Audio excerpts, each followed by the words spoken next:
Tuhan Shalom. Apa kabar Bapak Ibu semuanya? Antusias? Just do it? Yes, yes. Tepuk tangan yang meriah buat Tuhan kita. Haleluya. Semuanya sehat, amin.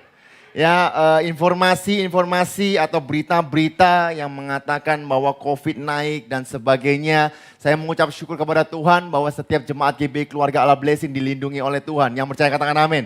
Ya, tetap berdoa untuk bangsa dan negara, tetap untuk bersekutu, ambil waktu untuk memberkati Indonesia.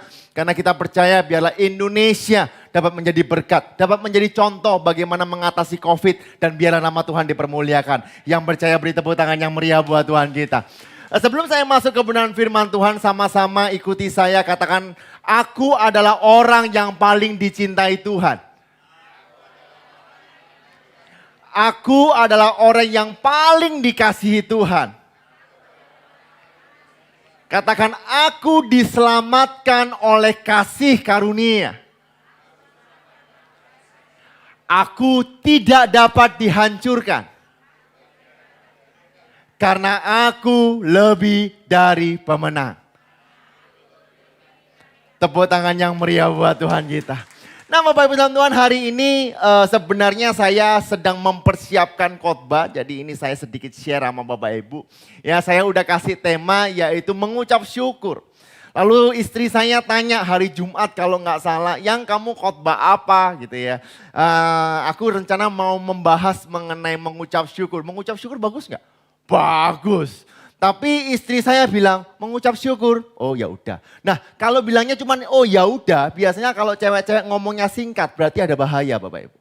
Ya lalu ya udah, kamu doa dulu. Lalu kita doa malam dan sebagainya. Entah kenapa Bapak Ibu Tuhan dorong dalam hati saya, kita akan mengeksposisi suratan 1 Yohanes. Karena itu kita akan membahas kitab 1 Yohanes karena saya percaya ada sebuah makna yang besar, ada sebuah cerita, bukan hanya cerita tapi sejarah yang menyatakan bahwa Yesus adalah terang bagi dunia ini. Yang percaya katakan amin. Nah Bapak Ibu, judul saya eksposisi surat Yohanes adalah persekutuan di dalam Kristus. Di dalam Alkitab ada 4 Injil. Yang pertama Matius, Markus, Lukas dan Yohanes. Kitab yang paling tua yaitu kitab Markus. Setelah itu baru Matius, setelah itu baru Lukas.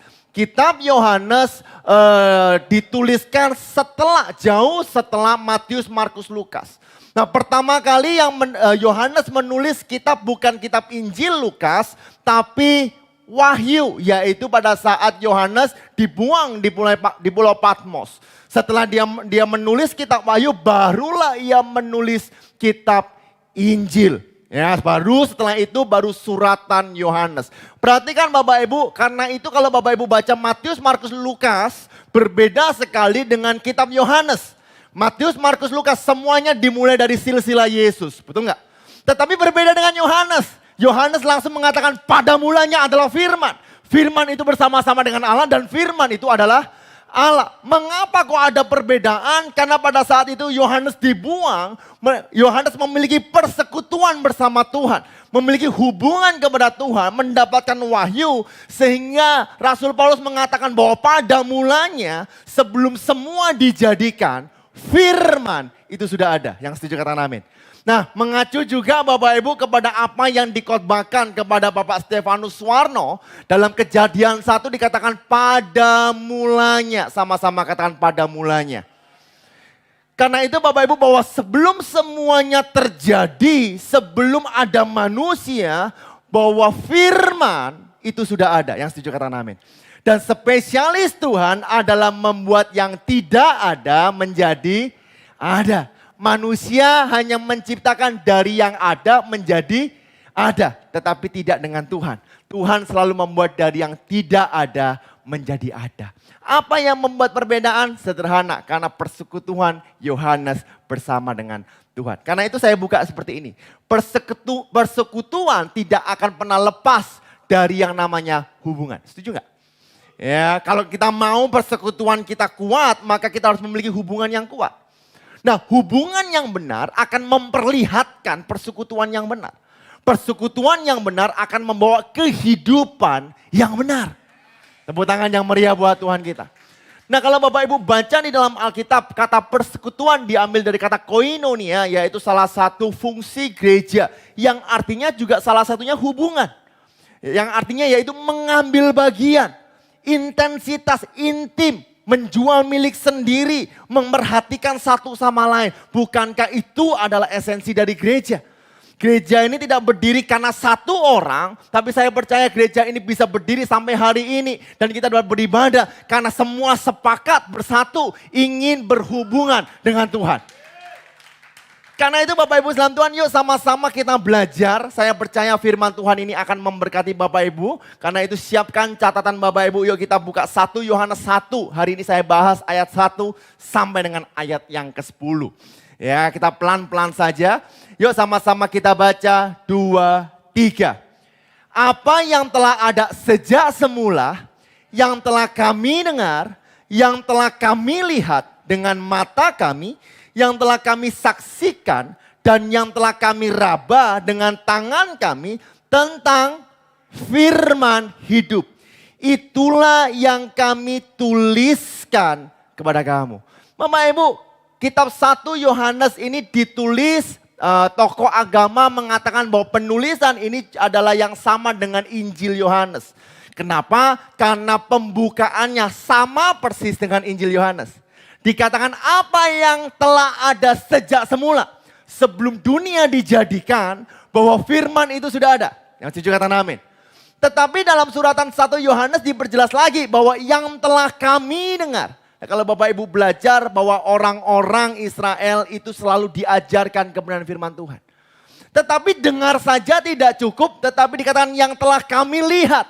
Bagaimana Yesus mengajar dengan kuasa yang dahsyat. Bagaimana Yesus diurapi, bagaimana Roh Kudus bekerja, mereka melihat. Tetapi tidak sampai situ dikatakan yang telah kami saksikan. Bagaimana Yesus mati di atas kayu salib. Padahal ia tidak berdosa, dia harus disiksa padahal dia tidak berdosa. Tetapi dia mau menyelamatkan umat manusia. Lalu dikatakan yang telah kami raba dengan tangan kami tentang firman itu. Yang kami rasakan. Hari ini saya mau beritahu Bapak Ibu bahwa Alkitab bukanlah dongeng. Tetapi Alkitab adalah firman kehidupan. Banyak orang yang berkata, Pak tapi kan Alkitab hanyalah sebuah buku, tulisan. Saya mau beritahu. Buku ini adalah buku kehidupan. Tulisan ini adalah tulisan yang memiliki kuasa. Mengapa? Karena firman hidup. Sama-sama katakan firman hidup. Karena itu Bapak Ibu dan saya yang hidup dalam perjanjian baru harus mengucap syukur. Karena Alkitab sudah ada. Sehingga kita nggak meraba-raba. Dan dasar kita tetap adalah firman Tuhan. Nah inilah yang Yohanes mau sampaikan kepada jemaatnya di Efesus, ya ditulisnya di Asia Kecil pada saat itu. Nah lalu 1 Yohanes 1 ayat 2 ini juga menarik Bapak Ibu. Dikatakan hidup itu telah dinyatakan. Pertanyaan saya, hidup apa? Kan gitu kan? Kalau kita mau belajar firman Tuhan kan harus gitu. Hidup itu telah dinyatakan. Lah hidup apa? Nah kita bisa mengacu ke atasnya. Hidup yaitu firman hidup itu telah dinyatakan. Jadi yang dinyatakan yang pertama adalah firman hidup. Kita bukan meraba-raba lagi mengenai Kristus, tapi Kristus sudah menjadi manusia. Yang percaya katakan amin. Nah mengacu kemana dalam Yohanes 1 ayat 14. Nah kita Bible study Bapak Ibu. Ya, Yohanes 1 ayat 14 mengatakan 2, 3. Firman itu telah menjadi manusia dan diam di antara kita. Dan kita telah melihat kemuliaannya. Yaitu kemuliaan yang diberikan kepadanya sebagai anak tunggal Bapa penuh kasih karunia dan kebenaran. Enak enggak kalau baca Alkitab kayak gitu? Jangan kalau katakan hidup berarti apa? Oh yang mati hidup. Nah jangan ditafsirkan ngawur Bapak Ibu. Biarlah Alkitab menerjemahkan Alkitab. Yang setuju kata amin. Nah yang pertama berarti bahwa Kristus sudah dinyatakan. Yang kedua kalau kita baca dalam 1 Yohanes 1 ayat yang kedua. Bisa tolong? Hidup itu telah dinyatakan, 2, 3. Dan kami telah melihatnya. Dan sekarang kami bersaksi dan memberitakan kepada kamu tentang hidup kekal. Jadi hidup yang dinyatakan bukan seolah-olah Kristus datang, tetapi hidup yang dinyatakan yaitu hidup yang memberikan kekekalan. Enak gak Bapak Ibu? Katakan amin, katakan haleluya. Karena itu Bapak Ibu sekalian bahwa hidup diberikan kepada kita, Yesus datang ke dalam dunia bukan tidak ada maksud. Tetapi Yesus dalam dunia, dia mati dan dibangkitkan supaya Bapak Ibu dan saya yang percaya menerima kehidupan yang kekal.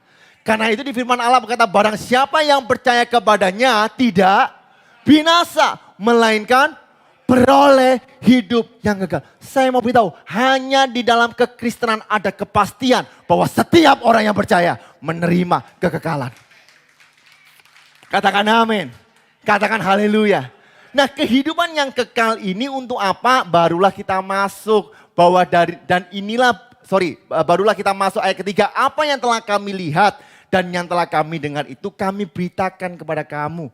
Juga supaya kamu pun beroleh persekutuan dengan kami. Dan persekutuan kami adalah persekutuan dengan Bapa dan dengan anaknya Yesus Kristus. Ada 3 kali kata persekutuan.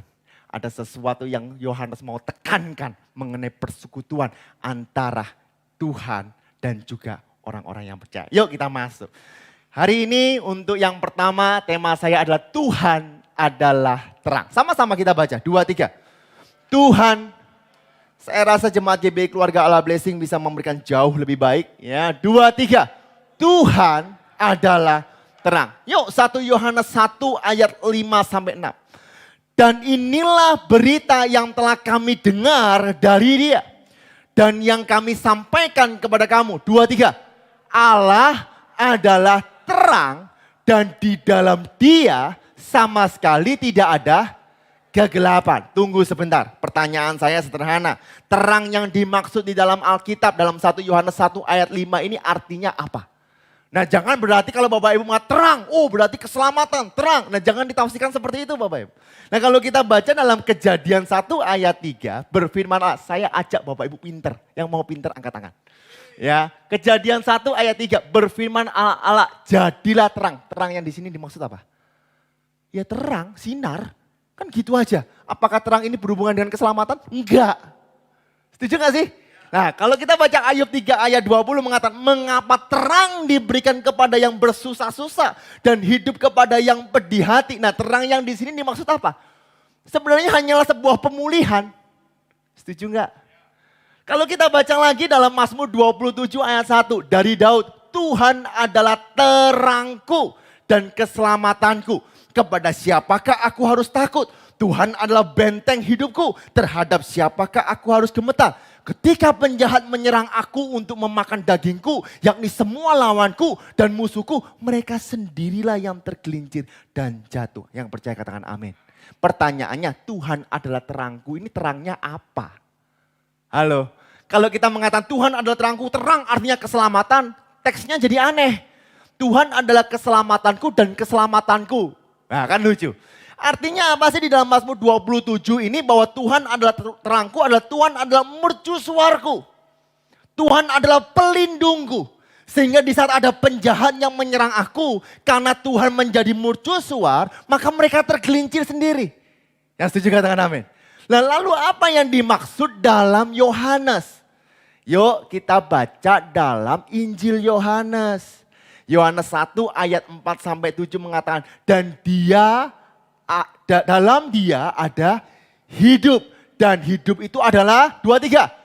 Terang manusia. Terang itu bercahaya di dalam kegelapan. Dan kegelapan itu tidak menguasainya. Datanglah seorang yang diutus Allah, namanya siapa? Yohanes siapa?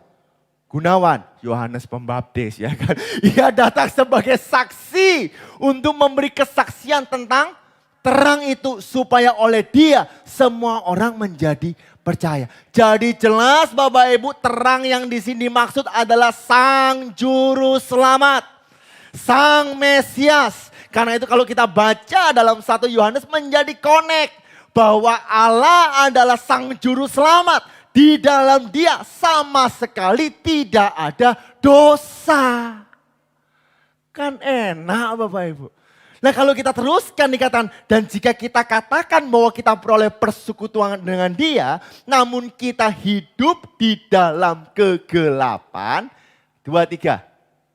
Kita berdusta dan kita tidak melakukan kebenaran. Apa sih kondisi yang terjadi? Saya mau beritahu Bapak Ibu. Setelah saya baca, saya pun kagum Bapak Ibu. Tuhan itu hebat. Katakan Tuhanku dahsyat. Tuhanku hebat. Rupanya kondisinya Bapak Ibu di sana ada gereja. Orang-orang percaya Tuhan tetapi gak suka ke gedung gereja. Mereka memilih pergi ke kegelapan. Inilah yang terjadi. Karena itu poin hari ini yang pertama. Yaitu mengenalah Allah dengan benar. Sekali lagi yuk kita baca 2, 3. Mengenal Allah dengan benar. Bapak Ibu, bukan berarti kita udah Kristen 30 tahun, 20 tahun kita sudah mengenal Tuhan. Belum tentu. Karena mengenal Tuhan adalah pribadi. Ada orang mengatakan Bapak Ibu, ya kemarin Pak Gembala menceritakan, aku kalau dengar lagu-lagu rohani, aku kalau baca Alkitab, aku kalau melayani Tuhan, kok kayak aku itu membaca nyanyi lagu-lagu setan. Loh, neraka. Kalau aku baca firman, gak damai sejahtera. Loh, jelas-jelas Alkitab mengatakan bahwa Alkitablah yang firman yang memberikan sukacita, kelegaan. Lah kok bilang gak sejahtera? Ya, karena itu Pak Gembala berkata bahwa pengenalanmu dengan Tuhan tidak pas. Kemarin saya di Patra Yuda Bapak Ibu saya talk show. Saya bilang kepada hamba-hamba Tuhan semua pendeta-pendeta. Ya, hari-hari ini engkau gampang cari materi khotbah. Betul?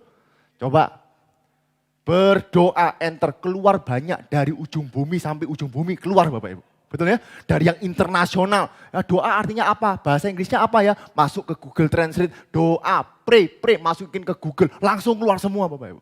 Ya, bersyukur keluar semua. Tetapi Bapak Ibu saya bilang, hamba-hamba Tuhan jangan nyaman. Jangan-jangan karena gampang untuk mengakses khotbah, engkau tidak pernah baca Alkitab. Banyak Bapak Ibu. Karena itu Bapak Ibu kita harus membaca kebenaran firman Tuhan. Bagaimana supaya kita dapat memiliki pengenalan dengan Allah dengan benar. Yaitu yang pertama, yaitu mengenal kasih karunia Allah. Sama-sama katakan mengenal kasih karunia Allah. Tanpa anugerah Tuhan, ya, tanpa kita mengenal akan kasih Tuhan yang besar, kita akan meremehkan hidup ini. Betul? Ya, karena itu kita harus mengenal kasih karunia Allah dengan benar. Lalu yang kedua apa? Mengenal kehendak Allah. Memang manusia diberikan free will, ya, atau kebebasan untuk memilih. Tetapi perhatikan, kehendak Allah lah yang terjadi. Ya, jangan berkata, Tuhan tolong Tuhan aku mau pokoknya kalau aku buka ini aku harus berhasil. Loh Tuhan aku lah wes doa sih Tuhan aku lah wes ke gereja. Kenapa pengenalanmu kurang pas? Bapak Ibu, saya tanya mujizat apa yang pernah kamu alami dalam hidup? Saya mau beritahu, mujizat yang pernah saya alami adalah bagaimana Yesus mati di atas kayu salib untuk setiap kita semua. Apakah itu cukup? Cukup. Sama-sama katakan cukup.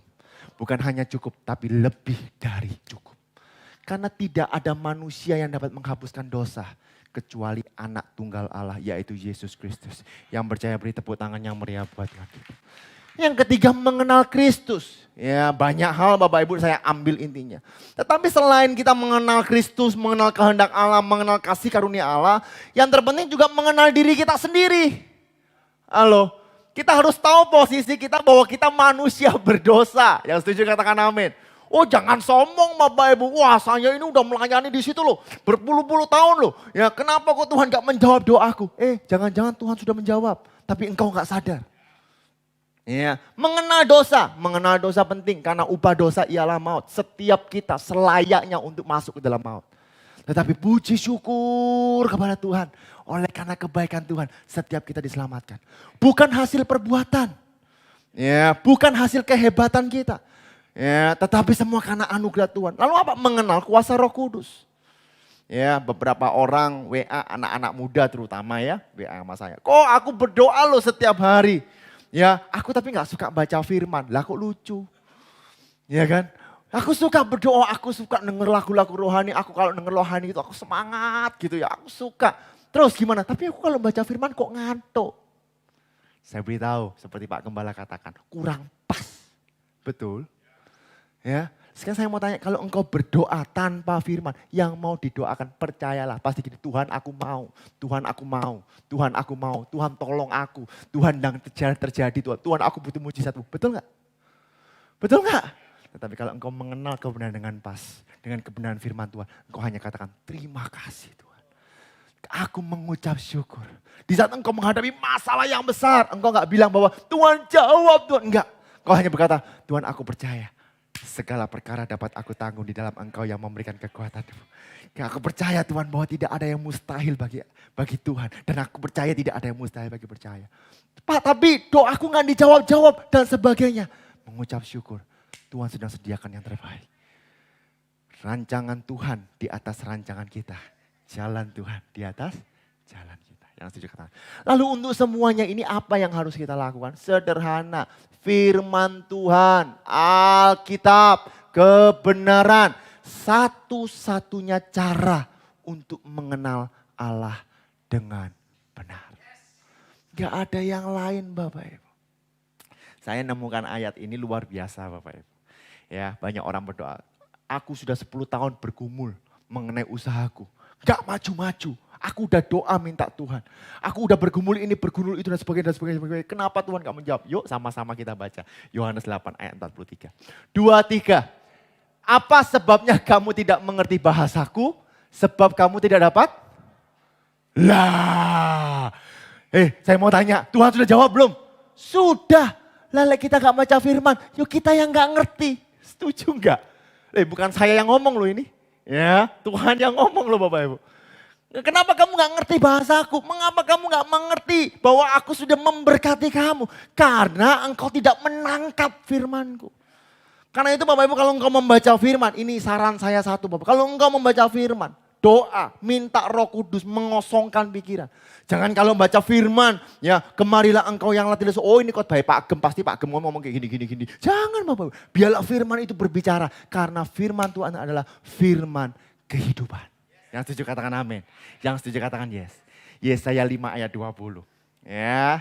Celakalah mereka yang menyebutkan kejahatan itu baik dan kebaikan itu jahat.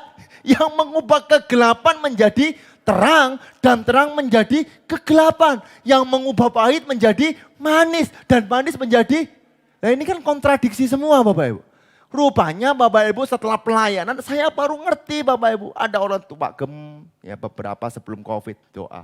Pak Gem tolong Pak Gem supaya usahaku diberkati. Supaya ini rumah tanggaku. Oh ya wis kita doa. Yaitu habis itu kita mengurapi rumahnya Bapak Ibu. Setelah diurapi ada satu ruangan kita gak boleh masuk Bapak Ibu. Pak Gem pasti ingat. Ya kan? Ruangan gak boleh masuk. Kenapa? Ada berhala di dalam. Ya gak apa-apa lah Pak Gem, kita gereja kita percaya kok sama Tuhan. Tapi ya itu dewa keuangan lah supaya hoki. Ngawur. Ya toh, ada yang bilang, loh kok ada ini, kok ada itu, kok ada ini, kok ada Tuhan, kok ada ini dan sebagainya, ada patron. Loh supaya mereka bekerja sama. Kan persekutuan, ngawur Bapak Ibu. Ada loh Bapak Ibu, saya gak bohong Bapak Ibu, ada.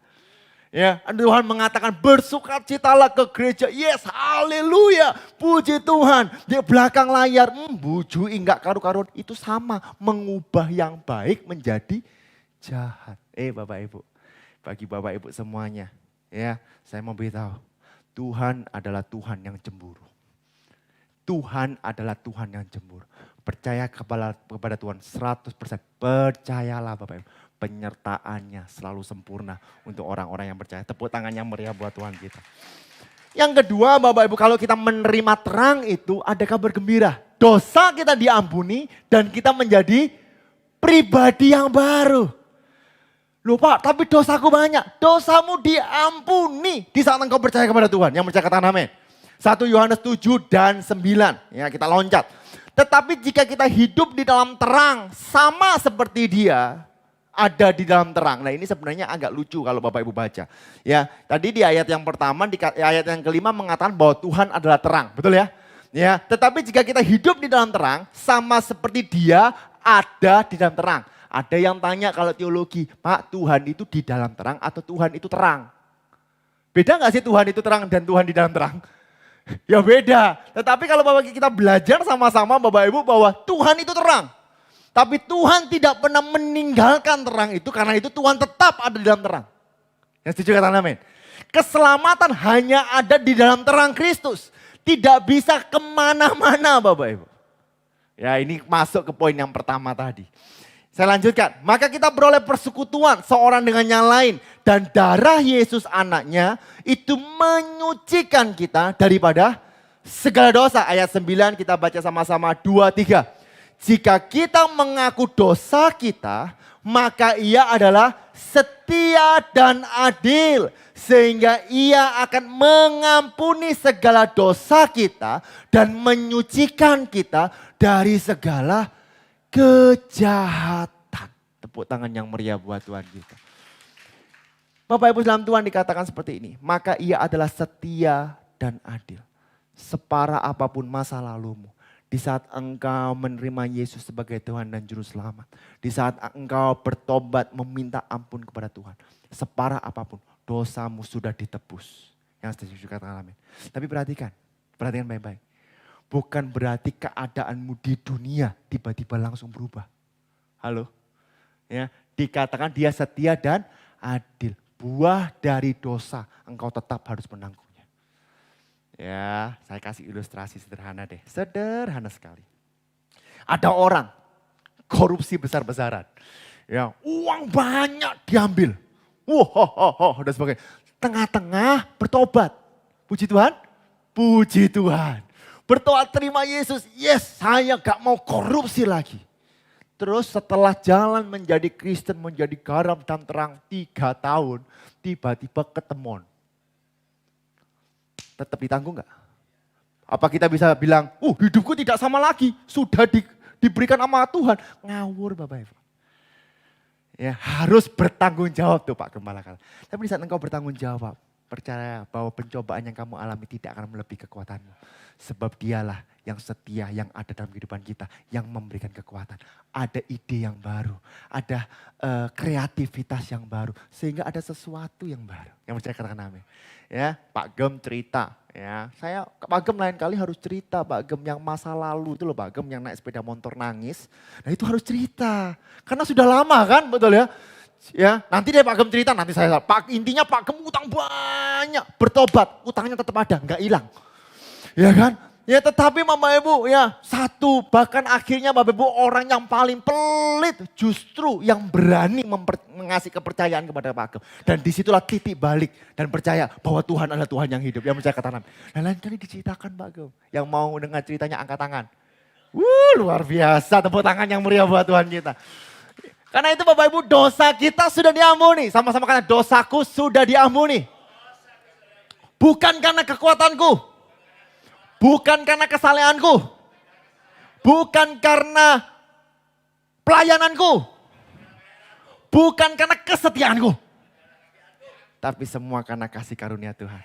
Tepuk tangan yang meriah buat Tuhan kita. 1 Petrus 1 ayat 18 sampai dengan 19.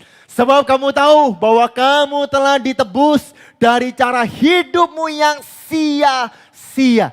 Bapak Ibu rupanya hidup kita selama itu sia-sia. Gak berharga Bapak Ibu. Ya, sia-sia yang kamu warisi dari nenek moyangmu itu bukan dengan barang yang fana, bukan pula dengan perak atau emas 2, 3. Melainkan dengan darah yang mahal, yaitu darah Kristus yang sama seperti darah anak domba yang tak bernoda dan tak bercacat. Tepuk tangan yang meriah buat Tuhan kita. Inilah kabar baik Bapak Ibu. Ya. Inilah gospel, inilah Injil kebenaran. Bukan karena kekuatanmu, tapi karena kasih karunia Tuhan. Berkali-kali dibicarakan, tetapi banyak orang masih hidup dalam dosanya. Karena saya beritahu Bapak Ibu, Tuhan sudah mengampuni. Pertanyaannya, kamu mau menerima bahwa engkau diampuni atau tidak? Nah, kembali lagi kepada free will. Firman Allah berkata dalam 2 Korintus 5 ayat 17 ini sering dikatakan Bapak Ibu. Ya, 2, 3. Jadi siapa yang ada di dalam Kristus, ia adalah ciptaan yang baru. Yang lama sudah berlalu, sesungguhnya yang baru sudah datang. John Calvin berkata seperti ini, hanya Injil yang diterima yang dapat mengubahkan kehidupan manusia. Sekali lagi ya, hanya Injil yang diterima yang akan mengubah kehidupan manusia. Dosamu diampuni dan kehidupanmu dapat diubahkan apabila engkau menerima Injil. Simpel kan? Karena itu Bapak Ibu baca firman, resapi Bapak Ibu. Semakin engkau baca kebenaran firman Tuhan, semakin engkau haus. Bapak Ibu jemaat KB, ya Agustus ada pembacaan Alkitab. Ya, grup keempat, ya Pak David, ya ini sampai sekarang baca Alkitab Bapak Ibu. Tambah lama tambah pagi Bapak Ibu. Ya kok Andre kita udah 5 kali, itu tadi yang singer, semua baca Alkitab Bapak Ibu. Ya Pak Bin baca Alkitab, kok Alyong yang main keyboard baca Alkitab. Kenapa Bapak Ibu? Semakin engkau mengenal firman Tuhan, semakin engkau merasakan bahwa kasih Tuhan tidak terbatas dalam kehidupan kita. Tepuk tangan yang meriah buat Tuhan kita. Ada quotes Bapak Ibu, berkata seperti ini. The moment you ask for forgiveness, God forgive you. Di saat engkau meminta kepada Tuhan pengampunan, Tuhan sudah mengampunimu. Hebat gak? Now, sekarang, do your part and leave the guilt behind. Lakukan bagianmu, tinggalkan kesalahan di masa lalumu. Terima dirimu. Karena itu setiap saya khotbah, karena saya pastikan Bapak Ibu, saya harus komitmen mengatakan aku adalah orang yang paling dikasihi Tuhan. Aku adalah orang yang paling diberkati Tuhan. Kenapa Bapak Ibu? Karena memang kita adalah orang yang paling dicintai.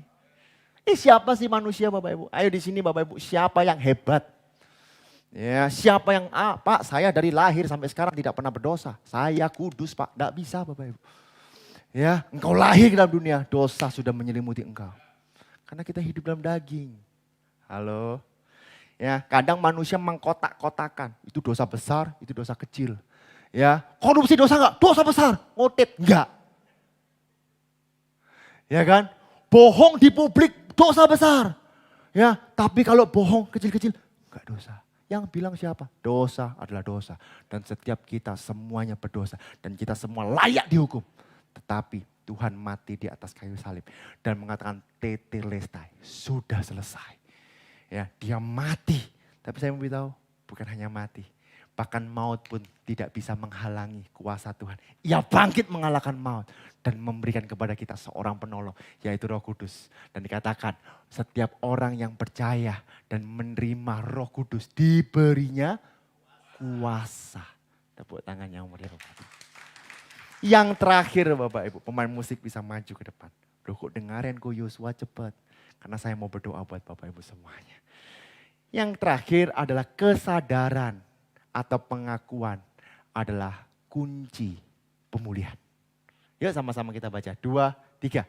Kesadaran atau pengakuan adalah kunci pemulihan. Kalau engkau enggak sadar siapa dirimu, engkau tidak bisa dipulihkan. Kalau engkau tidak mau mengaku, engkau tidak bisa dipulihkan. Tapi kalau engkau mau mengaku siapa kita manusia berdosa. Tuhan tolong aku. Tanpamu engkau aku enggak bisa apa-apa. Disitulah adalah pemulihan. Yang percaya katakan amin. 1 Yohanes 1 ayat 8-9. Jika kita berkata bahwa kita tidak berdosa, maka kita menipu diri kita sendiri. Dan kebenaran tidak ada di dalam kita. Kalau kita menolak bahwa kita adalah manusia berdosa, kita yang menipu diri sendiri.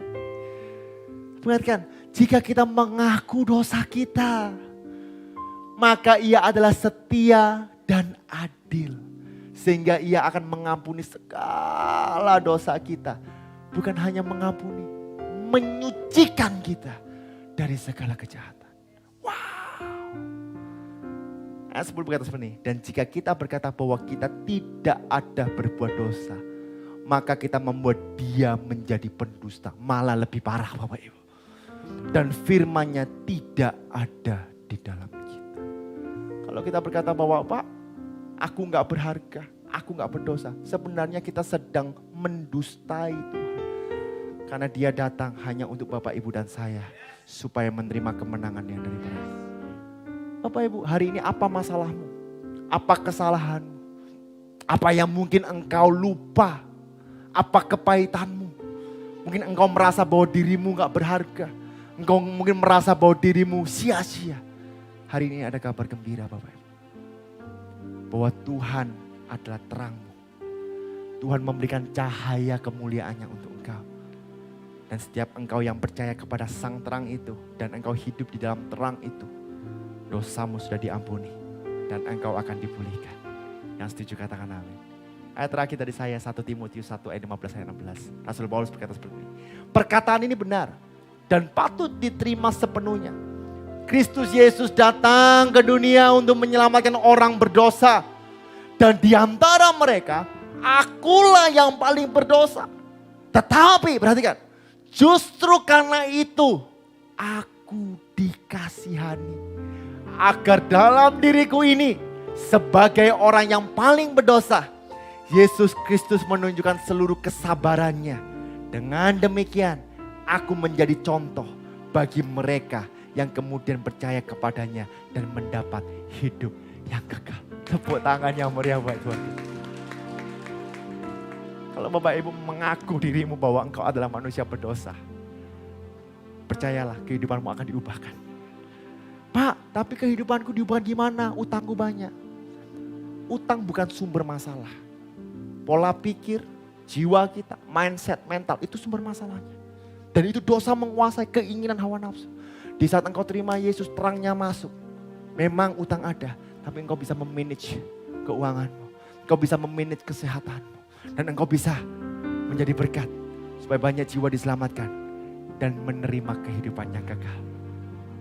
Saya berdoa seluruh jemaat GB Keluarga Allah Blessing.